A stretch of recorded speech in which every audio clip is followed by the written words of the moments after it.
Hello, friends and fellow lovers of all things beachy. Welcome to The Beach Speaks, the podcast that shares stories about the beach and our connection to it. I'm your host and beach lover, Paige Friend, helping you reconnect with the beach, return to your soul, and reimagine your life. So grab a cool drink, relax in your beach chair, stick your toes in the sand, and enjoy this episode of The Beach Speaks.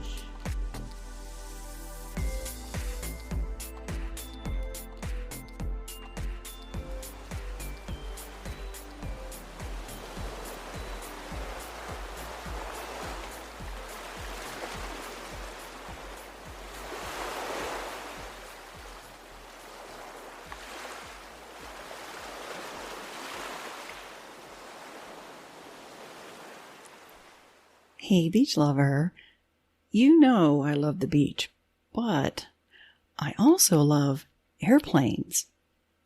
And this fact is especially poignant because aviation and learning to fly was one of the many surprising characteristics that had attracted me to my husband, Ernie. And you can hear more about that in my recent episode, How I Met My Soulmate on the Beach. Ernie spent the majority of his Navy career on an aircraft carrier where he worked on F-18s, the same aircraft as the Blue Angels. I never got that close to one before, but I did know a pilot that flew one, Brutus. I don't remember his real name. I think it was Michael? He was a member of the flying club I belonged to long ago when I lived at Fort Leavenworth, Kansas. It was kind of amusing to watch the pilot of a huge supersonic jet squeeze into the cockpit of a small four-seat Cessna 172. Now, jets aren't a completely foreign concept since I have been around them almost daily in my 20-year career in corporate aviation. Lear Jets and Gulfstreams are cool, but supersonic fighter jets, in my opinion, are super cool. I've been on the beach in Pensacola, Florida, and marveled at the F-18s that would fly across the Gulf from the airbase nearby. And here at Jacksonville Beach, where I live, one or two will occasionally fly over the neighborhood on their way to and from the Naval Air Station, usually midday and not very low. I can always tell when they're around because of the sharp roar of the engine when they race across the sky. It's unmistakable. And it only takes a second or two before they've come and gone. So when I hear the engines, I typically drop whatever I'm doing to run outside and see if I can spot them before they disappear into the ether. A few weeks ago, on a Thursday at about 11 a.m., I had just settled down at the table on our backyard patio. I had opened up my laptop to type up some notes for my next beach story when I heard them. I knew the Blue Angels were in town for an air show at the beach on Saturday and Sunday, and I wanted to go both days because even though I've been to many air shows over the years, in my opinion, there's nothing quite like watching one up close and personal on the beach. But I had completely forgotten the announcement on Action Jack's news that the jets would be conducting practices along the beach today. So you can imagine my shock as two navy blue and gold supersonic F-18 fighter jets screamed across the treetops right over my head.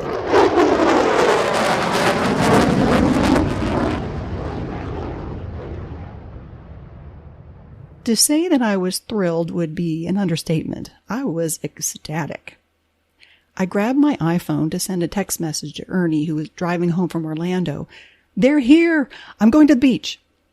I had to use the talk-to-text feature because my hands were shaking from excitement and I couldn't get my fingers to type the words right. I'm one of those people who can't just shoot off a text until I make sure that the grammar and spelling is correct. But this time, I didn't even care if I used the wrong form of there and here. I just blurted it out and pressed send. I had to get going. No time to lose. These planes are fast, and I didn't want to miss anything. I left my laptop open on the patio table and ran around the corner of the house to the front yard where our bikes were tethered together on the porch. Despite my fingers fumbling to line up the 4 digits of the combination, I managed to unlock the bike in about 15 seconds and started pedaling as fast as I could to the nearest beach access, which was only a few blocks away, but I was terrified that I wouldn't get there in time and would miss it all. I flashed a knowing smile at some of the neighbors who had stepped out of their houses to watch from the street when another plane did a low pass overhead, and as I looked up at the sky in time to watch it, I almost crashed into someone's mailbox. A minute later, I raced into the parking lot at the 8th Avenue beach access where I usually go for my sunrise meditation and picture taking, and I left my bike unlocked in the grass at the opening of the walkway leading to the beach, flip-flopped my way across the wooden path, and jumped into the sand.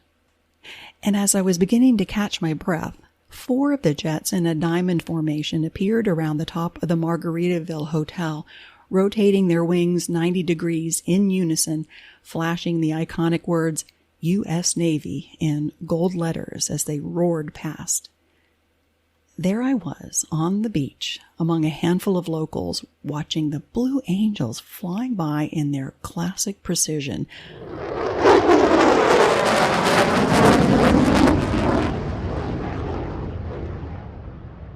I felt so much gratitude for this gift from the beach that I burst into tears. And for the next 2 hours, I stood barefoot in the warm sand with my eyes staring at the bright blue sky, just marveling at it all.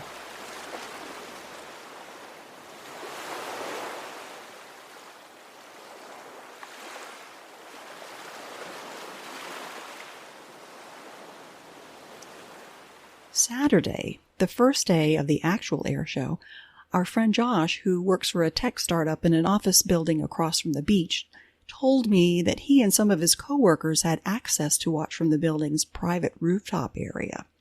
The perfect position to watch an air show.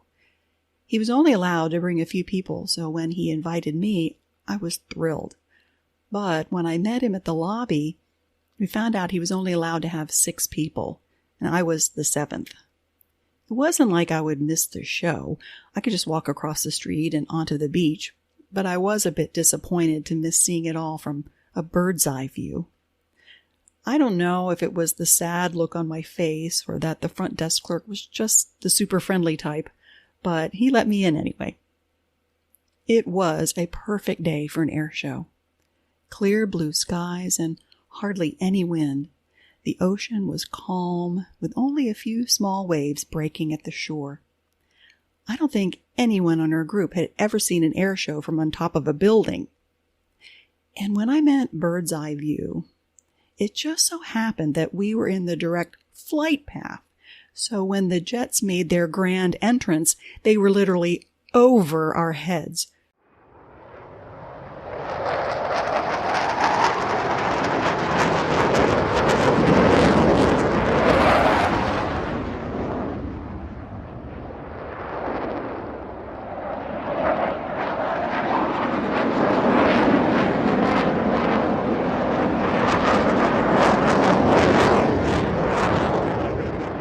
So close, I could see the numbers on the wings that designated each pilot's position in the group. Number 1, flight leader. Number 2, right wing. Number 3, left wing. Number 4, slot. Number 5, lead solo. And number 6, opposing solo. I did a quick Google search to see who the pilots were and was thrilled to find out that number 3, the left wing, was a female. So whenever I saw the number 3 whiz by, I couldn't help but feel a sense of sistership and awe. The fastest I've ever flown a plane was about 150 miles per hour.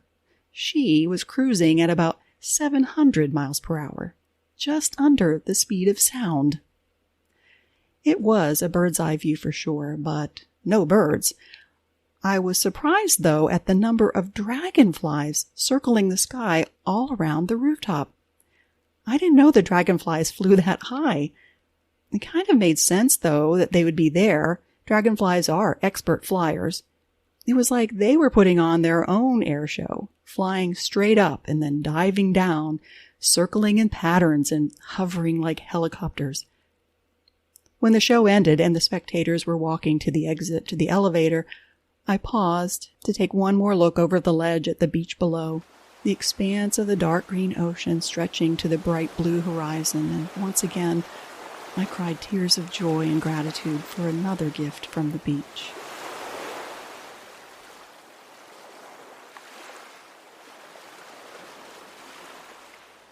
Even though I got to see the Thursday afternoon practice on the beach and Saturday show from a stunning bird's eye view, Ernie had missed both. But fortunately, we had one more chance to go down to the beach and watch Sunday's show together. That morning, excited about the day, I grabbed my mug of French press coffee and went out to the patio. I looked up at the sky and felt a pang of disappointment. There were patches of dense clouds, and it wasn't as clear blue as had been in the last couple of days. The weather wasn't ideal, but I was 90% sure in my mind that the show would still happen. But you never know. The weather here in Florida can be sunny one minute and stormy the next, especially in the mid-afternoon when the show was scheduled to start. By noon, the sun shone bright overhead. The clouds had all floated away and the clear blue sky returned.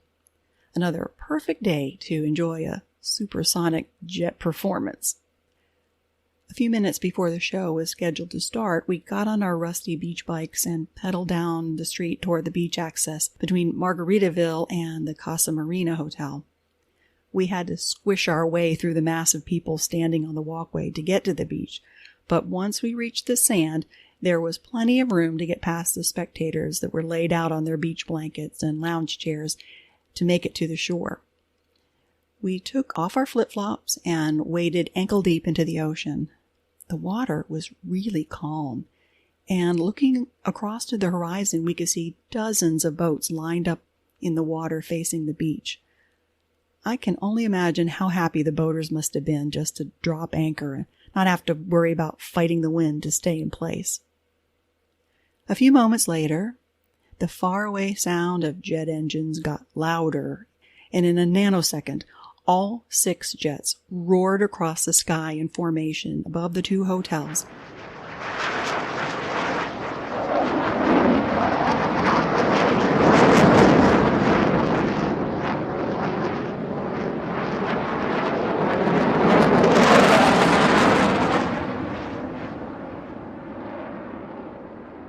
Number 5 and 6 broke off wing to wing to the right of where we were standing, and numbers 1 through 4 made a sharp left turn in a perfect diamond shape over the ocean right in front of us. The show was every bit as exciting as before, but standing on the beach, side by side with my soulmate, in awe of the jets maneuvering around us from all directions, up and down, all around. I'll never forget the feeling that day. It was like the beach had wrapped herself around us in a great big hug. Exactly how I had envisioned my life at the beach would be.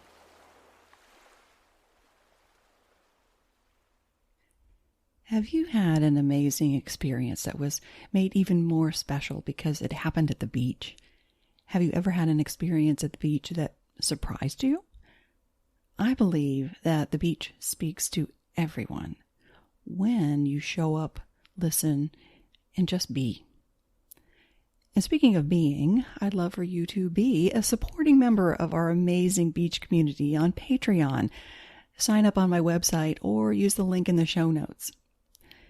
You know, when you can't get to the beach, I want to bring the beach to you. So if you love the podcast, please share it with your friends, because we all could use a little beach right now, don't you think?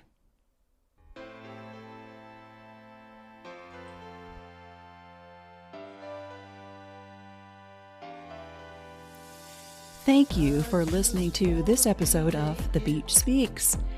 If you liked what you heard, share the podcast with another beach lover. And speaking of sharing, I want to know how the beach is speaking to you. To record a message, just go to my website, thebeachspeaks.com, click the voicemail button, it's super easy, and I'll play it on the show. And if more beach is what you crave, Visit thebeachspeaks.com or follow The Beach Speaks on Facebook and Instagram, where I post all my gorgeous sunrise photos and videos.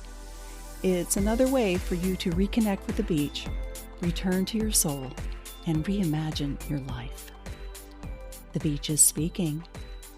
Are you listening?